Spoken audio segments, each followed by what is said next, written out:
नमस्कार प्रिय विद्यार्थी भाइ बहिनीहरू तथा आदरणीय विद्वत शिक्षक वर्गहरू। आजको यस सामग्रीमा कक्षा 8 को सामाजिक अध्ययन तथा मानव मूल्य शिक्षा विषयको नयाँ पाठ्यक्रममा उल्लेख गरिएका सिकाइ सक्षमताहरू हासिल गर्नका लागि पाठ्यपुस्तकको अभ्यासमा रहेका प्रश्नहरूको सम्भावित नमुना उत्तरहरू प्रस्तुत गरेको छु। यस सामग्रीले पाठ्यपुस्तकमा रहेको पाठबाट मात्र अभ्यासमा रहेका प्रश्नको हुबहु उत्तर खोजी गर्नुभन्दा थप विषयवस्तुको खोजी गरी अध्ययन गर्न र सृजनात्मक उत्तर लेखन सिपको विकास गरी अध्ययन गर्ने बानीको विकास विद्यार्थी भाइ बहिनीहरूमा हुने र कक्षा 8 को सामाजिक अध्ययन तथा मानव मूल्य शिक्षा विषय अध्यापन गर्ने गुरुहरूलाई प्रविधिमा आधारित सिकाइ सहजीकरण सामग्रीको खोजी गरी अध्यापन गर्न सहयोगी सामग्रीको रूपमा महत्त्वपूर्ण रहने अपेक्षा गरेको छु।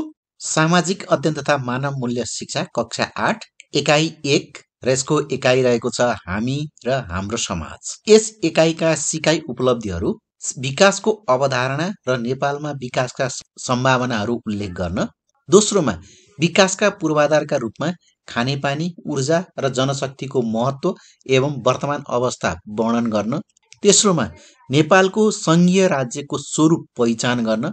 चौथोमा आफू बसेको प्रदेशको परिचय, संरचना र त्यहाँको भौगोलिक, सामाजिक र सांस्कृतिक अवस्था बताउन। र पाँचौंमा आफ्नो प्रदेशका प्रमुख विकास कार्यक्रम र आयोजनाको पहिचान गरी तिनका विशेषता र प्रभाव बताउन भन्ने यो इकाइ 1 को पाँचवटा पाठ अन्तर्गतका 5वटा सिकाइ उपलब्धिहरू रहेका छन्। र यी 5वटा पाठहरूमा पहिलो पाठको रूपमा विकास र नेपाल रहेको छ। दोस्रोमा विकासका पूर्वाधार रहेको छ। तेस्रोमा संघीय राज्यको अवधारणा रहेको छ। चौथोमा स्थानीय, प्रादेशिक र संघीय सरकार भन्ने पाठ रहेको छ। र पाँचौंमा मेरो प्रदेश भन्ने पाठ। यी 5वटा पाठ एकाइ 1 अन्तर्गत रहेका छन्। र विशिष्टीकरण तालिकालाई अध्ययन गर्नुभयो भने यो पहिलो इकाइ अथवा हामी र हाम्रो समाज भन्ने पहिलो इकाइको कुल कार्यघण्टा 16 कार्यघण्टा रहेको छ। र यस इकाइबाट अति छोटो उत्तर आउने प्रश्न अन्तर्गत ज्ञान र बोध तहको एउटा प्रश्न 1 अङ्कको र छोटो उत्तर आउने प्रश्न अन्तर्गत एउटा प्रश्न 3 अङ्कको गरेर कुल इकाइगत अङ्कभार 4 रहेको छ। कुल र जम्मा 2वटा प्रश्नहरू यसबाट रहनेछन्। र यो पाठ 1 जुन विकास र नेपाल पाठ रहेको छ यसको अभ्यासमा जम्मा 4वटा प्रश्नहरू रहेका छन्। पहिलो, विकास भनेको के हो? विकासको महत्त्व उल्लेख गर्नुहोस्। तेस्रो, विकसित र अल्पविकसित देश बीच फरक छुट्याउनुहोस्। र विकास बहुआयामिक हुन्छ, यस भनाइलाई प्रश्न पार्नुहोस् भन्ने यी 4वटा प्रश्नहरू रहेका छन्। यी 4वटा प्रश्नहरूको उत्तर यहाँ प्रस्तुत गर्न गइरहेको छु। पाठ 1 विकास र नेपाल। पहिलो प्रश्न रहेको थियो विकास भनेको के हो? यो प्रश्नको उत्तरको रूपमा सबैभन्दा पहिला विकासको अवधारणा भनेर यहाँ राखिएको छ, जसमा विकास हरेक क्षेत्रका लागि अत्यावश्यक, गतिशील, सामयिक परिवर्तनको प्रतिबिम्ब हो। यो एउटा यस्तो सकारात्मक परिवर्तन हो जसले समाजमा प्रगति उन्मुख परिवर्तनको अपेक्षा राखेको हुन्छ। शाब्दिक अर्थमा विकासले यथास्थिति भन्दा उन्नत, पूर्ण, परिपक्व, अपेक्षित अवस्थालाई जनाउँछ भनेर हामीले यो विकासको परिभाषा गर्न सक्छौँ। यस्तै सामान्यतया मानव जीवनलाई अझ बढी समुन्नत र सुखी तुल्याउन अवलम्बन गरिने सकारात्मक परिवर्तनको प्रक्रिया वा यस सम्बन्धी क्रियाकलापलाई विकासको रूपमा बुझिन्छ भनेर विकासको परिभाषा गर्न सकिन्छ। विकास भन्नाले वर्तमान अवस्थाबाट क्रमिक रूपमा उन्नति, वृद्धि, विस्तार, सकारात्मक परिवर्तनको प्रक्रियालाई भनिन्छ भनेर यो विकासको अवधारणा अथवा विकास के हो भनेर यसको उत्तरको रूपमा हामीले यसरी राख्न सक्छौँ। अब लाग्नु विकासको महत्त्व। यसको प्रश्न रहेको छ अभ्यासमा। प्रश्न नम्बर 2 मा रहेको छ विकासको महत्त्व उल्लेख गर्नुहोस् भन्ने प्रश्न रहेको छ। यसको उत्तरको रूपमा विकासको महत्त्वलाई निम्न बुँदामा उल्लेख गर्न सकिन्छ भनेर हामी राख्न सक्छौँ। यसले मानिसलाई गरिबीबाट बाहिर निकाल्छ। विकासले मानिसलाई गरिबीबाट बाहिर निकाल्छ। विकासले जनस्वास्थ्यमा सुधार गर्छ। विकास भनेको राम्रो आर्थिक अवसर हो। यसले बाल मृत्युदर घटाउँछ। विकासले बाल मृत्युदर घटाउँछ। विकासले द्वन्द्व कम गर्छ। सुधारिएको पूर्वाधार रहेको हुन्छ। असमानता कम गर्छ। विकासले जीवनको राम्रो गुणस्तर सिर्जना गर्छ। विकासको महत्त्वलाई यसरी प्रस्तुत गर्न सकिन्छ। अब प्रश्न नम्बर 3 मा रहेको छ विकसित र अल्पविकसित देशबीच फरक छुट्याउनुहोस् भन्ने यसको प्रश्न रहेको छ, जसको उत्तरको रूपमा हामी विकसित देश र अल्पविकसित देश भनेर हामी यसरी राख्न सक्छौं, जसमा पहिलो फरकमा औद्योगिक विकास भएको हुन्छ विकसित देश, अल्पविकसित देशमा कम औद्योगिक विकास भएको हुन्छ। दोस्रो फरक रोजगारका साधन र अवसर पर्याप्त मात्रामा सदैव उपलब्ध भएको हुन्छ विकसित देशमा, भने अल्पविकसित देशमा रोजगारका साधन र अवसर कम मात्रामा कहिलेकाहीँ मात्रै उपलब्ध भएको हुन्छ, कम मात्रामा उपलब्ध भएको हुन्छ। तेस्रो फरक विज्ञान र प्रविधिको उच्चतम प्रयोग भएको हुन्छ विकसित देशमा, भने अल्पविकसित देशमा विज्ञान र प्रविधिको कम प्रयोग भएको हुन्छ। यस्तै विकसित देशमा सक्रिय जनसङ्ख्या अधिक भएको हुन्छ भने अल्पविकसित देशहरूमा आश्रित जनसङ्ख्या अधिक भएको हुन्छ। यसमा अल्पविकसित देशहरूमा आश्रित जनसङ्ख्या बढी हुन्छ र विकसित देशमा प्राकृतिक साधनको प्रचुर उपलब्धता र समुचित प्रयोग भएको हुन्छ भने अल्पविकसित देशमा प्राकृतिक साधनको कम उपलब्धता र समुचित प्रयोग पनि हुन नसकेको अवस्था रहेको हुन्छ।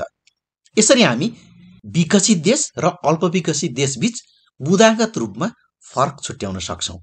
यस्तै विश्वका देशहरूलाई विकसित, विकासोन्मुख अथवा विकासशील र अल्पविकसित गरी 3 समूहमा विभाजन गरिएको हुन्छ। यसका केही सूचकहरू छन्। विकसित देश केलाई भन्छ, कस्तो देशलाई भनिन्छ त भन्दा उच्च प्रति व्यक्ति आय भएका देश वा अर्थतन्त्रलाई जनाउँछ।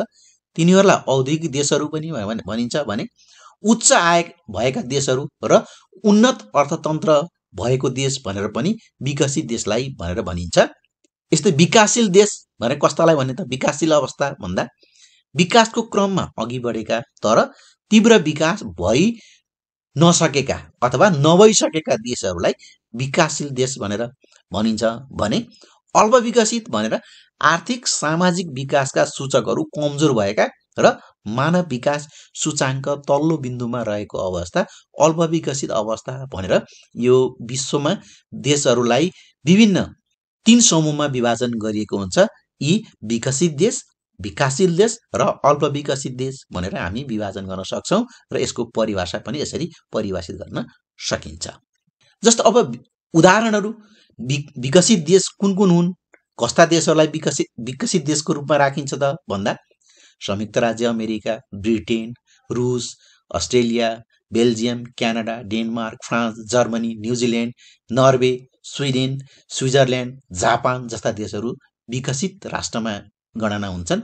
यस्तै Argentina, Austria, Chile, Cuba, Czechoslovakia, Holland, Hungary, Ireland, Israel, Italy, Poland, Portugal, Spain, दक्षिण अफ्रिका, भेनेजुएला, भारत, भुटान, नेपाल आदि विकासशील देशहरूमा पर्छन् भने Albania, Bulgaria, Greece, Romania, Bolivia, Colombia, Costa Rica, Dominican गणतन्त्र, Ecuador, Salvador, Guatemala, Haiti, Mexico, Nicaragua, Paraguay जस्ता देशहरूलाई अल्पविकसित देश भनेर उदाहरणको रूपमा राख्न सकिन्छ। जुन संयुक्त राष्ट्रसङ्घले विभाजन गरेको राष्ट्रहरूमा यसलाई हामी उदाहरणको रूपमा राख्न सक्छौं। अब प्रश्न नम्बर 4, विकास बहुआयामिक हुन्छ, यस भनाइलाई प्रश्न पार्नुहोस् भन्ने यो प्रश्न रहेको छ। यो प्रश्नको उत्तरलाई हामी यसरी प्रस्तुत गर्न सकिन्छ। विकास समाजका लागि एउटा गतिशील सामयिक आवश्यकीय परिवर्तन हो। यो एउटा यस्तो सकारात्मक परिवर्तन हो जसले समाजमा प्रगति उन्मुख परिवर्तनको अपेक्षा राखेको हुन्छ। शाब्दिक अर्थमा विकासले यथास्थिति भन्दा उन्नत, पूर्ण, परिपक्व र अपेक्षित अवस्थालाई जनाउँछ भनेर भन्न सकिन्छ। यस्तै विकास एउटा बहुआयामिक विषय हो। यसलाई हामी बहुआयामिक विषय भनेर पनि भनिन्छ अथवा विकास बहुआयामिक हुन्छ भन्ने हाम्रो प्रश्न रहेको छ। विकास धेरै पक्षसँग अन्तर सम्बन्धित हुन्छ, जस्तो कि राजनीतिक विकास, सामाजिक विकास, आर्थिक विकास, संस्थागत विकास आदि पक्षहरूसँग अन्तर सम्बन्धित हुने भएकोले विकास बहुआयामिक हुन्छ भनेर भन्न सकिन्छ। यस्तै विकासले माथि भनिएकै जस्तै समाजका सबै पक्षहरूको सुधारको अपेक्षा गर्दै अथवा राजनैतिक, सामाजिक, आर्थिक, संस्थागत आदि विकासको पक्षहरूसँग सम्बन्धित रहेको हुन्छ। पूर्वाधार मात्र तयार भएर विकास भएको मानिँदैन। आर्थिक समृद्धि पनि विकास पर्छ। आत्मनिर्भर अर्थतन्त्र आवश्यक पर्छ। सामाजिक पक्षको पनि सकारात्मक परिवर्तन भएको हुनुपर्छ, तसर्थ सामाजिक, आर्थिक, सांस्कृतिक, राजनीतिक आदि सबै पक्षमा आउने सकारात्मक परिवर्तनको प्रक्रियासँग विकास सम्बन्धित भएकोले यो बहुआयामिक हुन्छ अथवा विकास बहुआयामिक हुन्छ भनेर हामी भन्न सक्छौँ। यसको उत्तरलाई यसरी हामी राख्न सक्छौँ। हस्, धन्यवाद। मैले यहाँलाई पाठ 1 को विकास र नेपाल भन्ने पाठबाट सबै प्रश्नहरूको अभ्यासमा रहेका सबै प्रश्नहरूको नमुना उत्तर यहाँलाई प्रस्तुत गरेको छु। यो सामग्री यहाँलाई कस्तो लाग्छ कमेन्ट बक्समा कमेन्ट राखिदिनु अनुरोध गर्दै बिदा हुन्छु। हस्, धन्यवाद, नमस्कार।